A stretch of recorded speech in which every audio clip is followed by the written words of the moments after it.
దేవుని నామానికి మహిమ కలుగును గాక. మన ప్రభువును రక్షకుడైన యేసు క్రీస్తు వారి నామం పేట అందరికి శుభాభివందనాలు తెలియజేస్తా ఉన్నాను. మరి ఉదయకాలపు వాక్య ధ్యానాల్లో భాగంగా కొంతమంది వ్యక్తుల జీవితాల నుంచి నేర్చుకోవాల్సిన పాఠాలను, అదేవిధంగా కొన్ని సంఘటనల ద్వారా మనం నేర్చుకోవాల్సిన పాఠాలను ధ్యానం చేస్తా ఉన్నాం. ఆ సిరీస్ లో భాగంగా ఈరోజు నిర్గమాకాండం నుంచి బెసలేలు యొక్క జీవితం నుంచి మనం నేర్చుకోవాల్సిన పాఠాలని మనం ఈరోజు ధ్యానం చేద్దాం.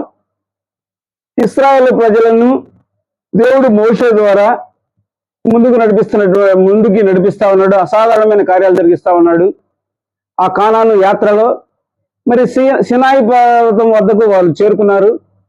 అప్పుడు దేవుడు మరి ఇశ్రాయేలు ప్రజల మధ్య దేవుని మధ్య ఒక బలమైన సంబంధాన్ని ఏర్పరచడానికి, దేవుని సన్నిధి వారి మధ్య ఉంచడానికి, దేవుని మహిమ వారి కనపరచబడటానికి దేవుడు ఒక ప్లాన్ చేశాడు. ప్రత్యక్ష గుడారం ఏర్పాటు చేయాలని, దేవుని మందిరాన్ని ఏర్పాటు చేయాలని ఒక సంకల్పాన్ని దేవుడు చేసి మోషేకి మరి ఆ ప్రత్యక్ష గుడార నిర్మాణానికి సంబంధించినటువంటి ఆ డిజైన్ మొత్తం ఇచ్చాడు. అందులో ఎవరెవరు ఏ పని చేయాలో కూడా టోటల్ వాళ్ళకి మోషేకి పిక్చర్ ఇచ్చాడు. ఆ సందర్భంలో మరి ఇక్కడ మనకి బెసలేలు, అహోలియాబు అనే ఇద్దరు వ్యక్తులు కనిపిస్తారు. నిర్గమాకాండం 31వ అధ్యాయం మరి 2వ వచనం నుంచి మనం చదువుకున్నాం. నేను యూదా గోత్రంలో హూరు మనవడును ఊరు కుమారుడైన బెసలేలు అని పేరు గల వారిని పిలిచితిని. విచిత్రమైన పనులను కల్పించుటకును, బంగారంతోనూ వెండితోనూ ఇత్తడితోనూ పనిచేయుటకును, పొదుగుటకై రత్నములను సానబెట్టుటకును, కర్రను కోసి చెక్కటకును, సమస్త విధమైన పనులు చేయుటకును, జ్ఞాన విద్య వివేకమును సమస్తమైన పనులను నేర్పుటకు వారిని కలుగునట్లు వారిని దేవుని ఆత్మపూర్ణిగా చేసి ఉన్నాను.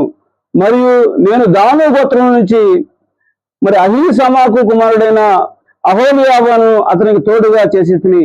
దేవుని నామానికి మహిమ కలుగును గాక. మరి ఇక్కడ పరిశీలన చేసినట్లయితే బంగారము వెండితోటి మరి ఆ డిజైన్ వస్తువులు చేయడానికి, ప్రత్యక్ష గుడారంలో వస్తువులు చేయడానికి, చెక్క పనులు చేయడానికి, మరి వస్త్రాలు సన్నని వస్త్రాలతోటి మరి ఆ నేత పనులు చేయడానికి, వీటన్నిటికి సంబంధించిన జ్ఞానాన్ని ఇచ్చి మరి బెసలేలు అనే వ్యక్తిని, అహోలియాబు అనే వ్యక్తుల్ని ఇద్దరిని కూడా దేవుడు సెలెక్ట్ చేసి మరి ఈ పని కోసం నియమించాడు.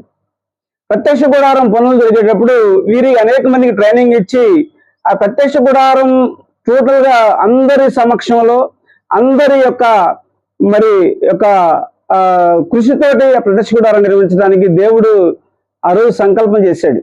దేవుని నామానికి మహిమ కలుగును గాక. మరి పరిశీలన చేస్తే ఆ ప్రత్యక్ష గుడారానికి కావాల్సిన వస్తువులు, బంగారము, కావాల్సినటువంటి ఆర్థిక వనరులు కూడా అందరినీ పాలుభాగస్తులు చేశాడు ఆ రోజు. మరి ఇశ్రాయేల్ ప్రజల్లో ఉన్నటువంటి సమస్త జనాంగం దగ్గర 6,03,550 మంది, అక్కడ మొత్తం ఇశ్రాయేలు 20 సంవత్సరాలు పైబడిన వారు, మరి వారి దగ్గర నుంచి చాలా మినిమం ఒక అరతలో బంగారం తెచ్చే విధంగా వారికి ఆజ్ఞాపించడం జరిగింది. అందరి సమక్షంలో అందరితో పాటు మరి బంగారము, వెండి, ఇత్తడి ఇదంతా కూడా కలెక్ట్ చేసి ప్రత్యక్ష గుడార నిర్మాణాన్ని మరి కొనసాగించారు, పూర్తి చేశారు. దేవుని స్తోత్రం కలుగును గాక. మరి ఈ అంతా చూసిన తర్వాత మోషే సినాయి పర్వతం దగ్గర దేవుడు మరి ప్రత్యక్ష గుడారమును ఏ విధంగా నిర్మించాలో ఏమి చెప్పాడో యథావిధిగా డిటో అదే విధంగా ఆ నిర్మాణం అనేది జరిగింది. అది చూసి మోషే సంతోషించి మరి ఈ బెసలేలను, అహోలియాబును ఆశీర్వదించినట్లుగా మనం చూస్తూ ఉంటాం. మరి ఈ వాక్య భాగాన్ని మనం స్టడీ చేస్తున్నప్పుడు మరి ఈ సంఘటన నుంచి మనం నేర్చుకోవాల్సిన పాఠాన్ని మనం పరిశీలన చేస్తే బైబిల్లో ఇది నూతన నిబంధన సంఘానికి సంబంధించినటువంటి మరి సూచనగా మనకు కనిపిస్తూ ఉంటుంది.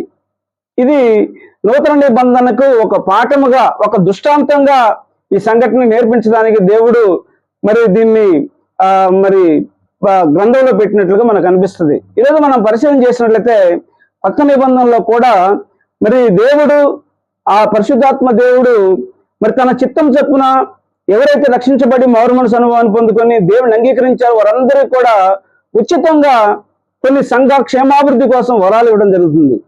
ఈ వరాలను సంఘాభివృద్ధి కోసం వాడాలి.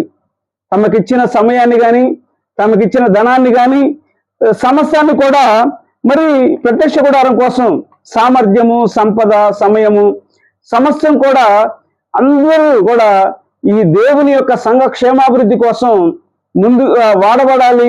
ఆ విధంగా మరి ప్రతి ఒక్కరు కూడా పాలుభాగస్తులు అవ్వాలి అనేది మనం క్లియర్గా కొత్త నిబంధన కూడా తెలియజేస్తుంది. అంటే పాత నిబంధనలోని మరి ప్రత్యక్ష గుడారము, దేవుని సన్నిధి, దేవుని మహిమ ఇశ్రాయేలు ప్రజల మధ్య ఉన్నట్లుగా ఇశ్రాయేలు ప్రజలందరినీ కూడా పాలుభాగస్తులను చేసి ఏ విధంగా అయితే దేవుని మందిర నిర్మాణం ఆ రోజులో జరిగిందో మరి అదే విధంగా సేమ్ కొత్త నిబంధనలో అందరినీ పాలుభాగస్తులను చేస్తూ దేవుడు ప్రతి ఒక్కరికి, రక్షించబడిన ప్రతి ఒక్కరికి కూడా మరి వరాలిస్తూ మరి అవి ఏ వరమైతే నీకు ఇచ్చాడో దేవునితో సన్నిహిత సవాసాన్ని కలిగి నీ కోసం ఇవ్వబడినటువంటి ప్రత్యేకమైన వరం ద్వారా దేవుని సన్నిధిలో నువ్వు పనిచేయాలి.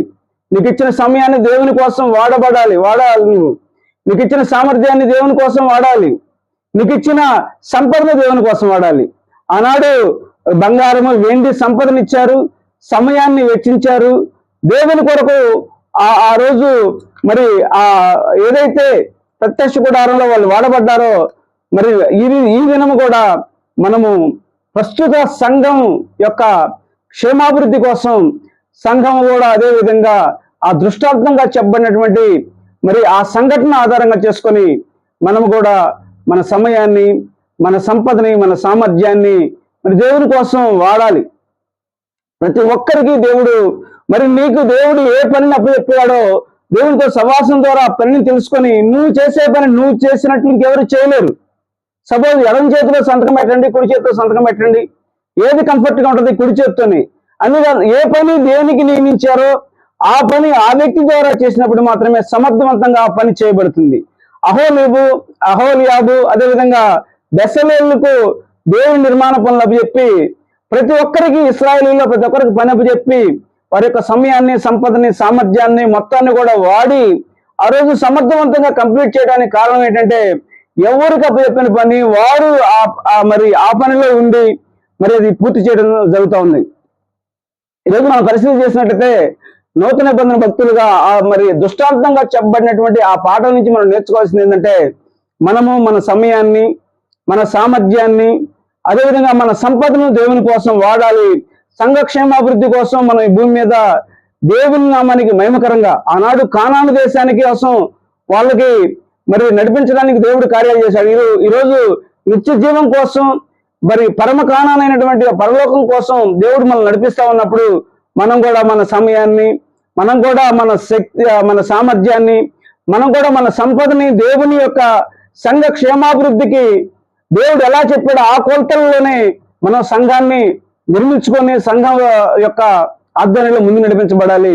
దేవుడు అట్టి కృప మనందరికీ ఇచ్చును గాక. దేవుడి వాక్యాన్ని దీవించి ఆశీర్వదించును గాక. God bless you all.